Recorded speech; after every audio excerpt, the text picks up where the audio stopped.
Sir MEC MPC ఇప్పుడు దీంట్లో syllabus కానివ్వండి క్వశ్చన్ పేపర్ ఎలా ఉంటుంది, డిఫరెన్స్ ఏంటి? ఓకే, చాలామంది స్టూడెంట్స్కి అండ్ పేరెంట్స్కి కూడా ఈ డౌట్ ఉంది. చాలామందికి అంటే మేము ఇంటర్మీడియట్ అడ్మిషన్ ఎప్పుడైనా తీసుకునేటప్పుడు పేరెంట్ కానీ స్టూడెంట్ కానీ అడిగే కామన్ క్వశ్చన్ అనమాట ఇది.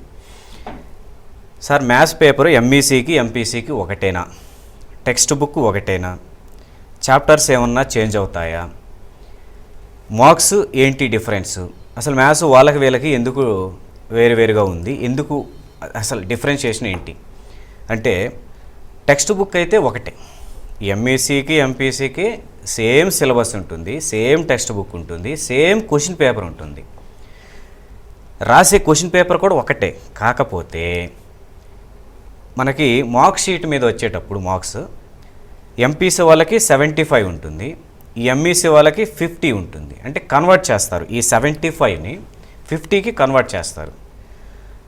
ఫర్ ఎగ్జాంపుల్ ఒక student 75 into 2 150 by 3 50.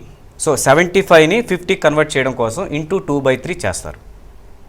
For example ఒక స్టూడెంట్కి అవుట్ ఆఫ్ 75 60 మార్క్స్ వచ్చాయి అనుకుందాం. 60 ఇంటూ 2 ఇంటూ 2/3 చేయాలి కదా, 60 ఇంటూ 2 120, 120/3 40. అంటే స్టూడెంట్కి 50కి 40 మార్క్స్ వచ్చినట్లు అనమాట. అట్లా కన్వర్ట్ చేస్తారే తప్ప సిలబస్ సేమ్ ఉంటుంది, క్వశ్చన్ పేపర్ సేమ్ ఉంటుంది, వాళ్ళు రాసే విధానం కూడా సేమ్ ఉంటుంది అనమాట. ఇదొక్కటే డిఫరెన్స్ అంతే. సార్ ఇప్పుడు మ్యాథ్స్ 1B అండ్ 2B ఈ రెండు చాలా టఫ్ అంటారు, మరి వీటిని ఇప్పుడు ఎలా రివైజ్ చేసుకోవాలంటారు? చాలామందికి ఉన్న సందేహం కూడా ఇదే.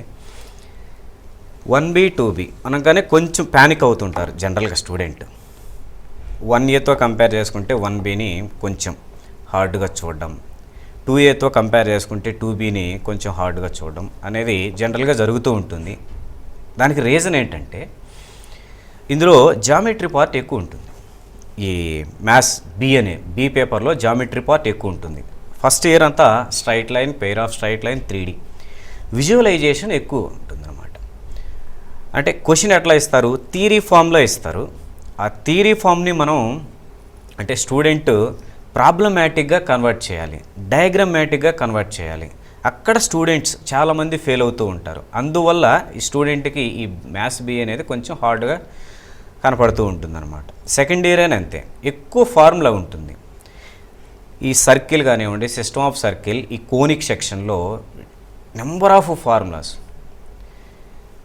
కన్వర్షన్స్, ఒక డయాగ్రామ్ నుంచి ఫార్ములా రాయడం, ఆ డయాగ్రామ్ని అర్థం చేసుకోవాలి స్టూడెంట్. అర్థం చేసుకోవడంలో ఫెయిల్ అయితే ఈ మ్యాథ్స్ బి అనేది కొంచెం హార్డ్గా అనిపిస్తూ ఉంటుందన్నమాట. అంతే తప్ప ఈ బి పేపర్లో ఇంకేం లేదు.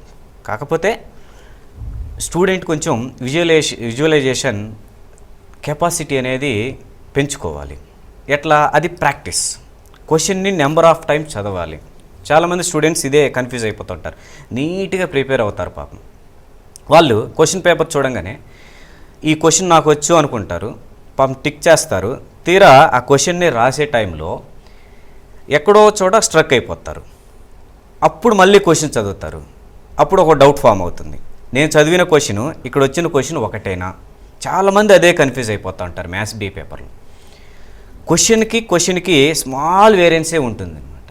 అది ఐడెంటిఫై చేయాలి. అది ఎవరు ఐడెంటిఫై చేస్తారంటే ఒక డయాగ్రామ్, క్వశ్చన్ని డయాగ్రామాటిక్గా కన్వర్ట్ చేయగలిగిన స్టూడెంట్ మాత్రం ఐడెంటిఫై చేస్తారు. వాళ్ళు ఈజీగా మ్యాథ్స్ బిని క్రాక్ చేస్తారనమాట. బట్ ఎవరైతే ఈ విజువలైజేషన్ కొంచెం తక్కువ ఉంటుందో, డయాగ్రామాటిక్గా ప్రాబ్లం ఉంటుంది ఏ స్టూడెంట్కి అయితే, వాళ్ళు కొంచెం మ్యాథ్స్ బిని కష్టంగా ఫీల్ అవుతూ ఉంటారు. ఇది జనరల్గా జరుగుతూ ఉంటుంది.